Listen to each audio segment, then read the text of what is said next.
Hi, good morning everybody. I am Vempati Srinivasulu, Assistant Professor of Chemistry working at Nagarjuna Government Degree College. So this lecture is meant for BSc second year, third semester students. Chemistry chapter is coordination chemistry. We have been discussing this chapter from last week. In the previous classes, what we have discussed. Before going to today's lecture, we'll do quick recap. So in the previous classes, we have discussed what are coordination compounds. Different examples. Potassium hexacyanoferrate 2 or hexaamine cobalt 3 chloride or tetracyanonickelate 2. All these are examples for different coordination complex compounds or complex ions. So these differ from double salts. Okay. Then in this chapter, special terms we come across. What is coordination complex? What is a complex ion? What is a complex ion? What is anionic complex? What is a cationic complex? How a complex charge is determined? How to calculate a metal ion charge using complex charge? Then what are counter ions? What are ligands? What are chelating ligands? What is chelation? All these things are discussed in previous classes. Just in the last class, we have discussed IUPAC nomenclature. So how we name a coordination compound using these rules. So we have discussed all the rules regarding IUPAC nomenclature of coordination compounds, and we taken different examples to how to name the coordination compounds. At the same time, we have given structure. We have for the given structure we have given name. For a given name, we have also known how to write structure of the compound. So vice versa, if the structure known structure, by applying IUPAC rules, we have given name. At the same time, if you have the name, how to write the formula of coordination compounds. So all these things we discussed, we learned in the last class. Today we'll discuss about some theories of coordination compounds, to formation and explanation of structure and properties of coordination compounds. There are some theories. So those are, one is Werner theory of coordination compounds.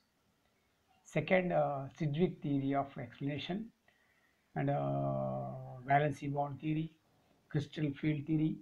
All these theories explain properties, formation, properties, and the geometrical structures of coordination compounds, and magnetic properties, color properties. All these properties, these theories are used to explain these properties of coordination compounds. What are those? Werner theory, Sidgwick electronic interpretation, valency bond theory, and crystal field theory. In our syllabus, we have these three. Crystal field theory is not there. We will discuss in the later class. In this chapter, we discuss these three interpretations. One is Werner theory of coordination complexes, and electronic Sidgwick theory, electronic interpretation of coordination compounds, and valency bond theory. So before going that, we will discuss today Werner theory. Okay, what is Werner theory? What are the postulates of Werner theory, and explanation and application of this Werner theory to explain different coordination compounds. Then what are its limitations? All these things we will discuss in this lecture. So Alfred Werner is a a well-known chemist, Werner coordination theory. This theory is proposed by Alfred Werner. The name of Werner is known as Werner theory, Werner coordination theory. So for working on coordination compounds for his research work, he honored with the Nobel Prize. Okay, after Werner received the Nobel Prize of Chemistry in 1913 for his coordination theory of transition metal amine complexes.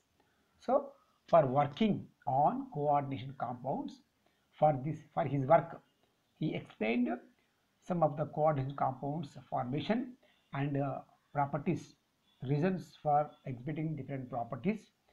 For his work, he has he awarded with the he awarded Nobel Prize in Chemistry in year 1913. So what is this theory? We will explain. First, what are postulates? What are the important points? So I will read one by one and explain. So in coordination compounds, central metal atoms exhibit primary valency and secondary valency. Primary valency is ionizable. Secondary valency is not ionizable. The primary valency corresponds to oxidation state. The secondary valency corresponds to coordination number. The central metal ion and ligands are not ionizable. So this is first postulate. So what is first postulate? First point. So we know that coordination compounds are formed by metal ions. So in coordination compounds, in complex ion, we see a complex ion, a counter ion. Sometimes only complex neutral molecules. In every complex ion, we know that there should be a metal at the center of the molecule. So this atom, molecule or metal atom exhibits two types of valencies. What are those? Primary valency and secondary valency and secondary valency. This is the first point. So what is primary? He explained further. Primary valency is ionizable, whereas secondary valency is not ionizable. So in coordination compounds, there should be a central metal atom. That metal atom exhibits two types of valencies. First one is primary valency, which is ionizable. The second one is secondary valency. It is not ionizable. So in the structure, as per Werner, he tried to draw the structures of these compounds. In the structure, we indicate these valencies separately. We can differentiate. To differentiate these valencies, primary valency is indicated by dotted line, whereas secondary valency is indicated as straight lines, solid lines. Further, primary valency is ionizable, whereas secondary valency is not ionizable. So already we discussed. So in coordination compounds, when they dissolve in water, they retain their property. So there are some groups which are not ionizable. So that's important. So this is a first point. In second point, every metal has a fixed number of secondary valencies, that is nothing but coordination number. So what is second point? Every in coordination complex, in a complex ion or complex molecule, there should be a central metal atom. This metal atom exhibits secondary valency. This secondary valency, number of secondary valency is nothing but coordination number of that particular metal ion. That means every metal ion has its own coordination number, a specific coordination number. In metal ions, they exhibit different coordination number in different oxidation states. That's a different thing. So anyhow, the secondary valencies, that the groups that are satisfied secondary valencies are called coordination number. This is a second law. So first law is, first point, not for law, first point is, first postulate is, every metal atom exhibits two types of valencies, primary valency and secondary valency. Primary valency is ionizable. Secondary valency is not ionizable. The number of groups that are attached to, that are related to secondary valencies are nothing but, that is known as a coordination number. Every metal atom has its own coordination number that we will discuss in the later class. So third point, the metal atom tends to satisfy both its primary valency as well as its secondary valency. Primary valency is satisfied by negative ions. Metal ion has a positive charge. No, I know we know that. Whereas secondary valencies are satisfied either by negative ions or by neutral ions. In certain case, a negative ion may be satisfied both types of valencies. So what is third point is, as per third point, we know in the previous points what we discussed, every metal atom exhibits two valencies. So this third point tells us primary valency is satisfied by only negative ions, whereas secondary valencies are satisfied by either by negative ions or neutral molecules, sometimes positive ions also. So this is a very a distinction between primary and secondary valencies. So primary valencies are satisfied by only negative ions. There is no other choice. Only negative ions. Why? Because metal atom has positive charge generally. The metal atom exhibits positive charge is nothing but that's the primary valency. That's why it is satisfied by only negative ions, negative groups.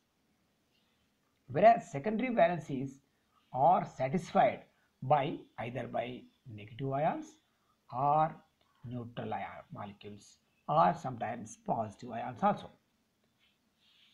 These negative ions, if you consider, if you understand well, if you think in depth, negative ions may satisfy both either primary valency as well as secondary valency. Some ligands, some negative ions satisfy both primary as well as secondary valencies, whereas our neutral molecules doesn't satisfy our primary valency. Okay, neutral molecules are positive molecules, positive ions, doesn't satisfy our primary valencies. So that means primary valencies are satisfied by negative ions. Secondary valencies are satisfied by either negative or positive or neutral. But negative ions may satisfy both type of primary as well as secondary valencies. But our neutral or positive ions doesn't satisfy both. They satisfy only secondary valencies. Okay, this is the third point. Further, the coordination number of secondary valencies are always directed towards the fixed positions in space. This leads to definite geometry of the coordination compound. So I already told you, primary valencies are ionizable, secondary valencies are non-ionizable. Primary valencies are indicated by dotted lines in the geometry structure, whereas secondary valencies are indicated as solid lines. Further, due to this secondary valencies, the complex exhibits a particular geometry. Why? Because the groups which are satisfying secondary valencies, they occupy a particular position around the central metal atom. Due to this particular position, the coordination compounds exhibit a particular geometry. That means primary valencies doesn't affect the geometry, doesn't explain the geometry, whereas secondary valencies are explained the geometry. To explain the geometry of coordination compounds, secondary valencies are used. So that means secondary valencies are in the groups which are satisfying secondary valencies are in fixed positions around the central metal atom. That's important. So it is directed towards a fixed position. That's why it has a direction of a bond. Okay. This bond has direction. That's why these secondary valences are used to explain the geometry of a complex, whereas first primary valences are not affect the geometry. Okay, then this is a coordination theory. So what we have 4 points. I repeat once again, this theory, Werner theory, is explained to describe the complex molecules, some properties of complexes.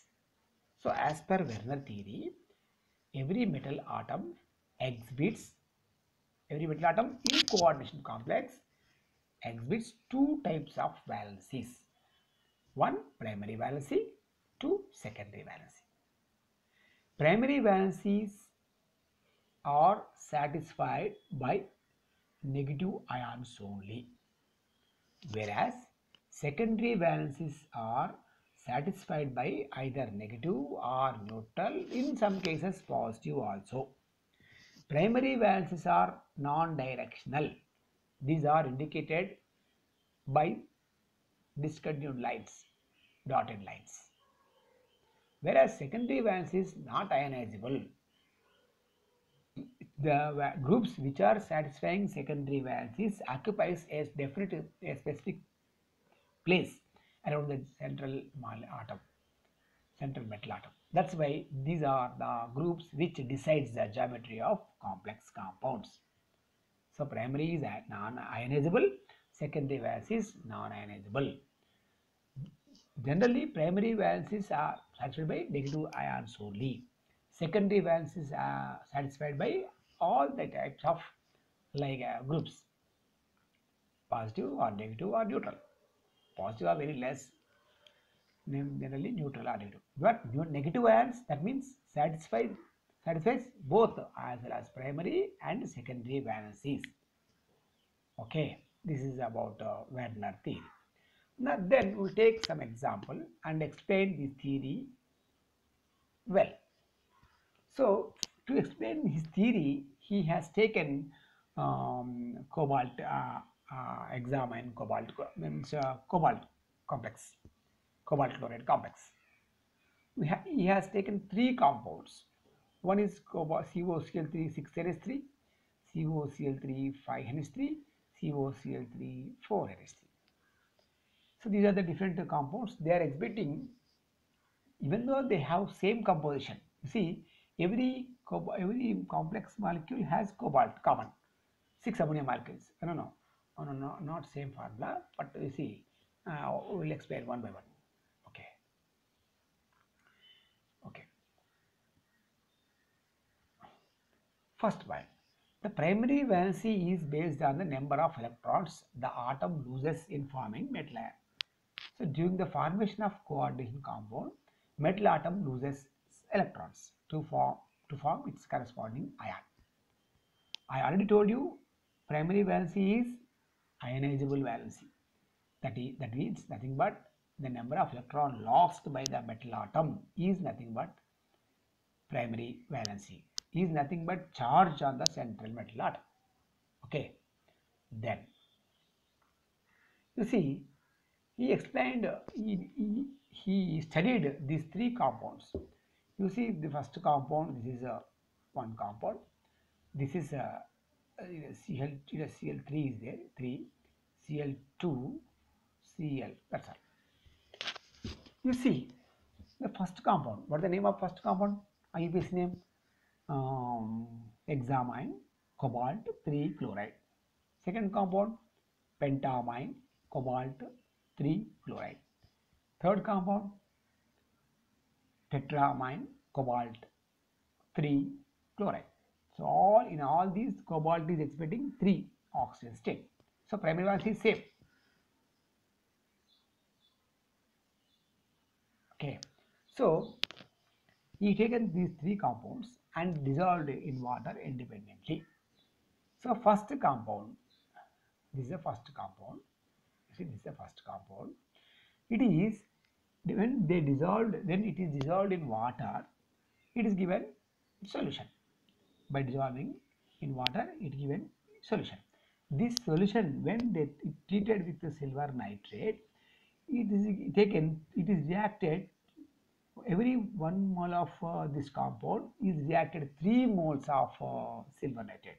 In other words, 1 molecule of this complex compound is reacted 3 molecules of silver nitrate. That means 3 moles of AgCl per mole of a compound. That means whenever the reaction is carried out in presence of silver nitrate, we know that free chloride ions easily react with the silver nitrate.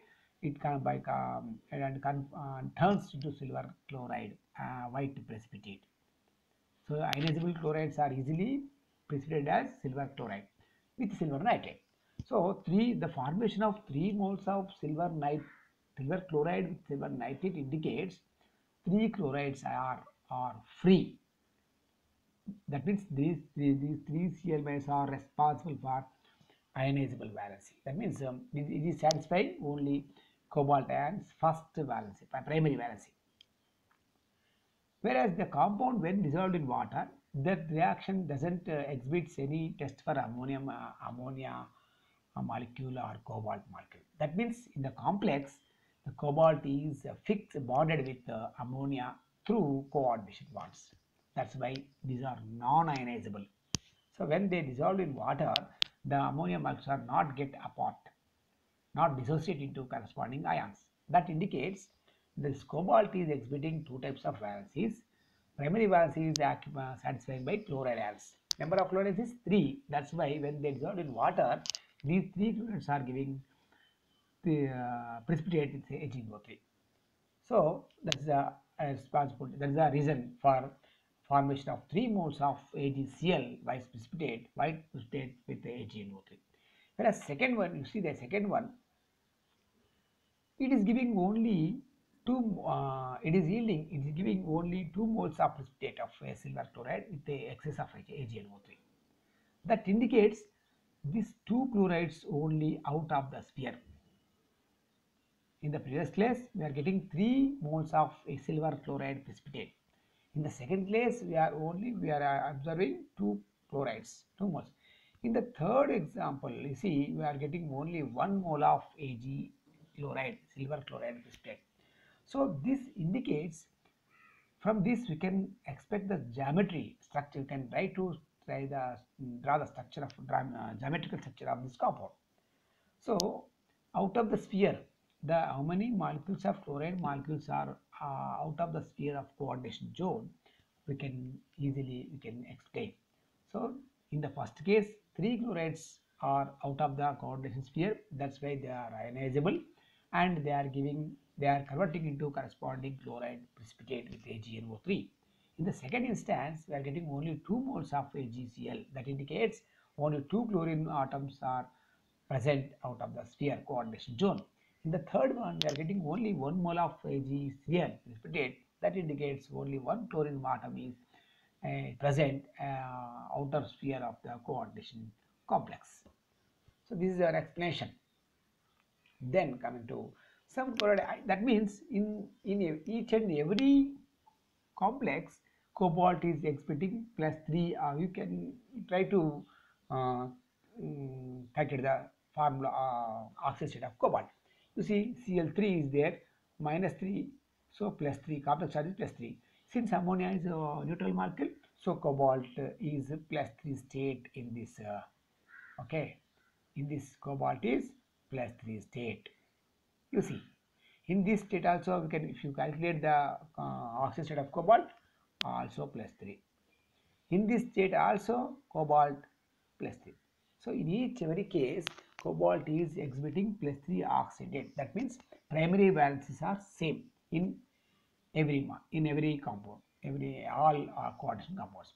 Coming to secondary valency, you see 6 ammonia molecules are not ionizable. 6. In this only you are getting 2 chloride ions. That means 1 ammonia, 1 Cl is, so 6. It is exhibiting 6 coordination about. In the third one, if you see, this compound is giving only 1 chloride precipitate, AgCl. That means 2 chlorides are involved in taking part in coordination zone. They are occupying around the central metal atom. They are satisfying secondary valency. So in all cases 6 is a coordination number. So from this what we expect is there are some chloride ions are satisfying both the primary and secondary valencies. That's important. In this cobalt complexes, you see first one,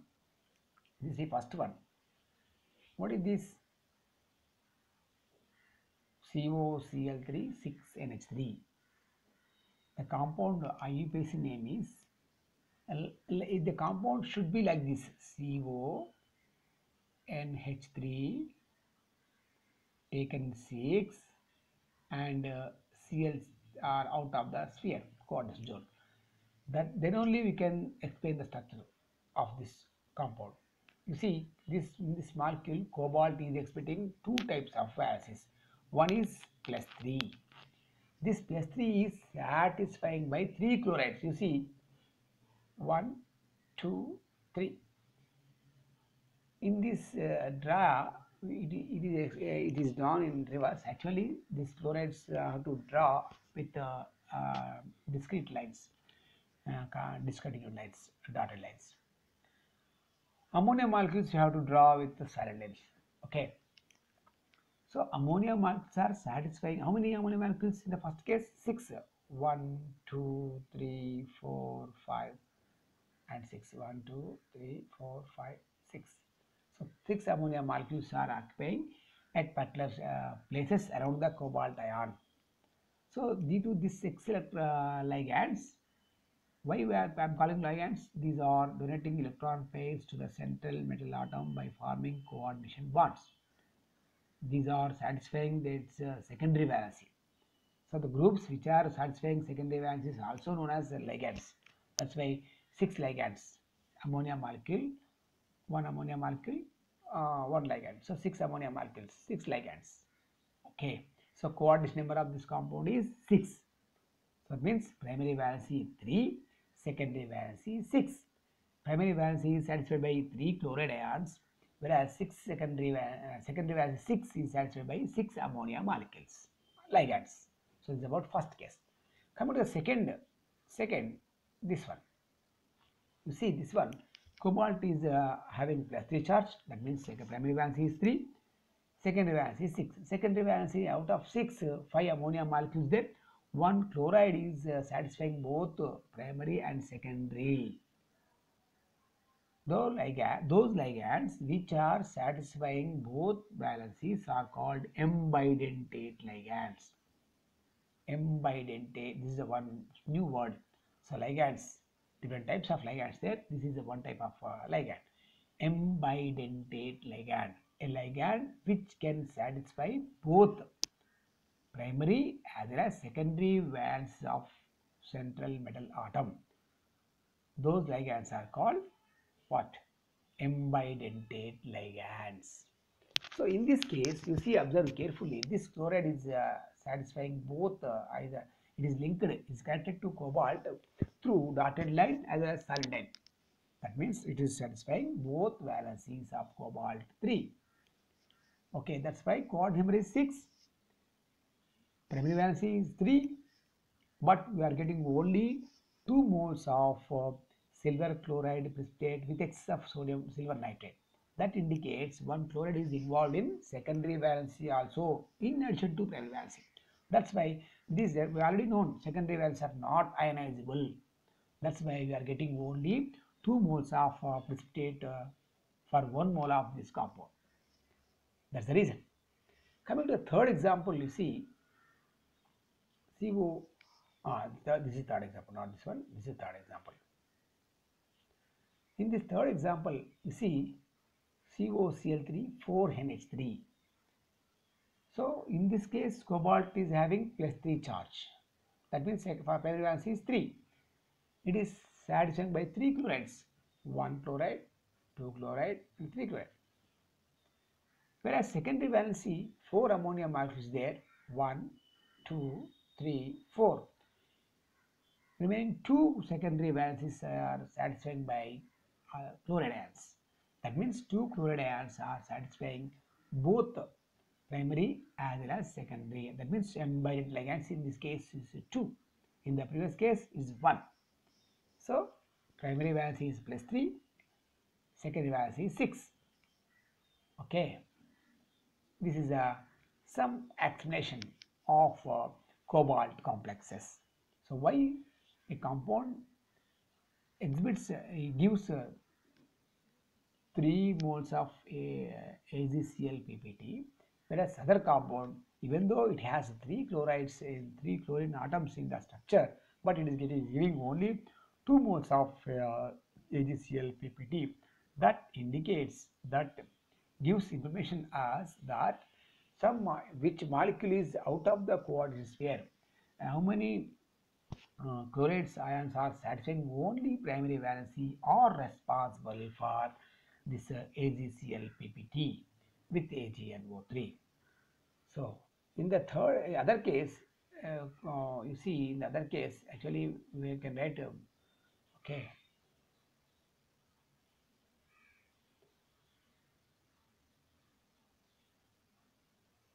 okay, this one COCl3 3NH3, actually not iridium, you can write iridium also, but COCl just iridium also gives the iridium. So in this case 3 ammonia molecules and 3 chloride ions. These chloride ions are satisfying both the primary and secondary valencies, and 3 ammonia molecules are satisfying only secondary valency. If this compound is dissolved in water, the aqueous solution of this compound doesn't give any white PPT with AgNO3. Even though the compound is exhibiting has chlorides, Cl chlorine atoms, but these chlorine atoms are not coming in water as Cl minus. As these Cls are involved in secondary valency, they are bonded with coordination bond which are not ionizable. That's why this compound solution in water doesn't giving any precipitate with AgNO3. That indicates these chlorides, all chlorides are involving in secondary valency in addition to primary valency. That's the reason. That's why this compound doesn't give any precipitate, white precipitate with AgNO3. So in this way, he tried to explain the properties of coordination compounds. Okay, then so geometry. He also tried to explain geometry. So, for example, a compound is there with the formula ZL6X2. Z is a central metal atom, L is a ligands, and X is a ions, negative ions. Okay, coordination in the coordination zone we are observing 6 groups. That's why coordination number is 6. So this 6 coordination number complex generally they exhibit octahedral shape. In the center of octahedron, metal atom occupies at the center of octahedron. All 6 corners are occupied 6 ligands. You see 4 L ligands and 2 X ligands occupied at 6 corners. That's why it is. That means we can explain the geometry of coordination compound with its coordination number of secondary valencies. You see, these both x's are side by side. X here, here. In this case, x here, here. So compounds with ZAL4X2 they exhibit geometrical isomerism, cis-trans isomerism. So that's a different thing. We will explain in the next class. Now we will discuss in the next class. So we already known the coordination number secondary valencies predicts the geometry of coordination compound. So for example, a compound with coordination number 2 geometry, coordination number 2, generally it is a linear shape. Coordination number with 4, you see 4 may appear in square planar, or you see 4 coordination number may exhibit straight planar geometry or tetrahedral geometry depending upon the compound metal ion. So this as per coordination theory, Venner theory, we can't explain why some compounds with coordination number 4 is exhibiting square planar geometry, others exhibiting tetrahedral geometry. So with this theory we have no explanation. To explain this reason, we have to study valency bond theory. In the next class, in the next lecture, we will discuss how some compounds with coordinate number 4 exhibits square planar, whereas some other complexes with different metal atoms or same metal with the different ligands, it exhibit tetrahedral shape. Why? We can explain. We can't explain with this coordination theory. So coordination number 2 examples for one to see dichlorocuprate 1 ion. Another example is AgNO3 twice. That means diamine, say argent, silver 1 ion. So other example is you see dichloro orate 1. So all these are examples for linear shape with 2 coordination number. Coming to next is square planar with 4 coordination number. So you see tetracyanonucleate 2, tetrachloropalladate from palladate 2, and tetraamine platinum 2 ion, and tetraamino cadmium 2, copper 2 ion. So these are examples for with coordination number 4, which exhibits square planar structure geometry. So that with same 4 membered 4 coordination number, this compound exhibits tetrahedral geometry. You see, in tetrahedron, 4 ligands are occupying 4 corners. You see, the example is tetracyanocuprate 1. Okay, tetraamino zinc 2 ion, and tetrachlorocadmiate 2 ion, and tetrachloromanganate 2 ion. So all these are examples for coordinate number 4 exhibiting tetrahedral geometry. Why this is for tetrahedral, others is scalar, so we can't explain. To explain this, we have to wait for another lecture. So 6 coordinate number, they exhibit octahedral shape. See, octahedral. So examples for this titanium 3 ion and tetracyanovanadate 2 ion, and you see dichloro tetraamine chromium 3 ion, and you see hexaquamanganese 2 ion, and a hexachloro ferrate 3 ion, and trisethylene 3 cobalt 3 ion. So all these are examples for coordinate number 6. Okay. You see, the experimentally verified the coordination theory with these cobalt complexes. You see, cobalt complex with this formula, it is a high in conductivity. When they dissolved in water, then they measured the conductivity of the solutions with the different combinations or different compounds.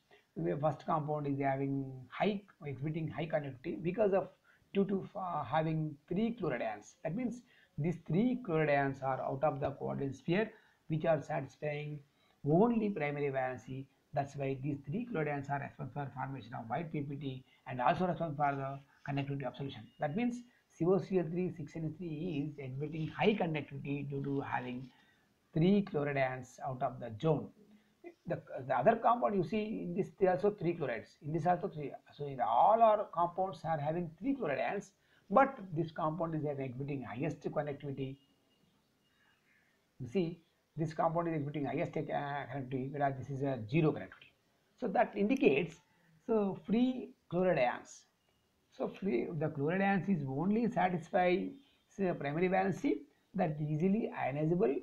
That's why they come into solution when they dissolve in water, and they are responsible for white PPT as well as conductivity of the solution. So that indicates, if you observe, these all 4 complexes are having in every atom, in every complex, every compound, it has 3 chloride ions.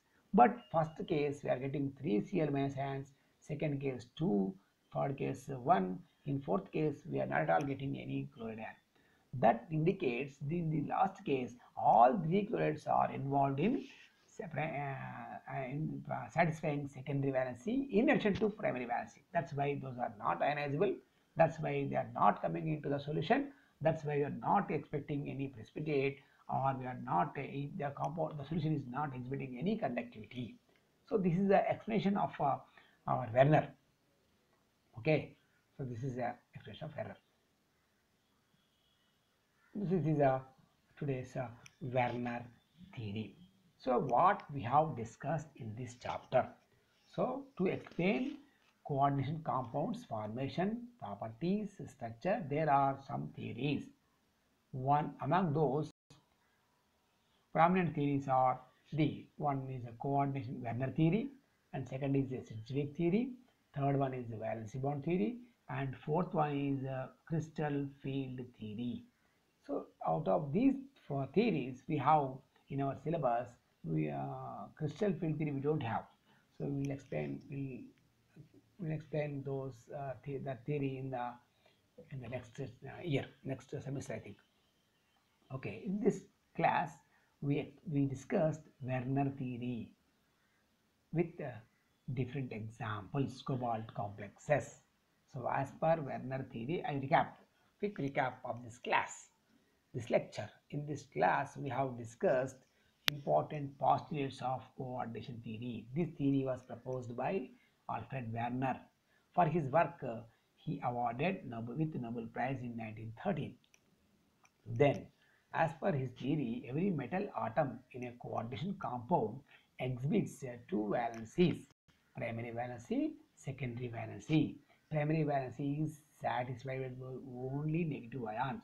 Secondary valencies are satisfied by all types of ions, either primary, either negative or positive or neutral molecules. Okay, these lines indicate primary valencies by dotted line, where secondary valencies with solid lines. Okay, number of secondary valence is nothing but coordination number. Coordination number is the number that is the groups attached with the coordinate bond. Those are nothing but ligands. The coordination number predicts the geometry of complex. If it is coordinate number is 2, it is in linear geometry. If it is 3, maybe pyramidal, maybe trigonal planar. 4 maybe square planar or tetrahedral. 5 maybe trigonal bipyramidal or square pyramidal. Or 6 coordination number, the compound exhibits octahedral geometry. So this is a coordination theory. From coordination theory, by taking this cobalt complexes, we explained why some compound is giving uh, more PPT with AgNO3. Some compounds are not giving it at all with AgNO3, even though they have chloride atoms in the molecule. So this is a Werner coordination theory. We'll see in the next class. Thank you very much.